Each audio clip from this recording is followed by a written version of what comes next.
একটু এই ঘটনা আপনার মতামত জানতে চাচ্ছি যে সন্দ্বীপে একটি গতকাল রাতে তুলাতলী এলাকায় যে ঘটনা ঘটেছে, আপনি এই মুহূর্তে এখানে আছেন, আপনি বিষয়টা কিভাবে দেখছেন আমরা একটু জানতে চাচ্ছি। ধন্যবাদ। আসলে ঘটনাটা তো খুব মর্মান্তিক, দুর্ভাগ্যজনক। এখন ভিকটিমকে এই মুহূর্তে অপারেশনের যে পর্যায়ে, খুব জটিল একটা অবস্থা। আজকে সেটা সম্ভব হয়নি। কালকে বোর্ড বসবে, বোর্ড বসার পরে ডাক্তার সিদ্ধান্ত নিবে ওর ভিতরে যে গুলিটা রয়েছে বলে বলতেছে, সেটা কিভাবে বের করবে সেটা আগামী কালকে বোর্ড বসে তারপরে ফুল অ্যানেস্থেসিয়া দিয়েই সহযোগিতা করা হবে। In the mean time doctor Sohag, সন্দীপের মনির, এরা এই ব্যাপারে যথেষ্ট সহযোগিতা করতেছে।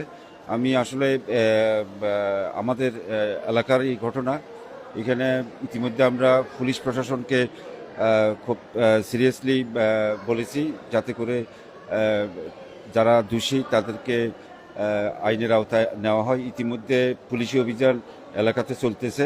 আমাদের এমপি মহোদয়ও পুলিশ ওসি সাহেবকে এই ব্যাপারে খুব তাগিদ দিয়েছেন যাতে করে প্রকৃত দোষী যারা তাদেরকে যাতে অ্যারেস্ট করে আইনের আওতায় নিয়ে আসে।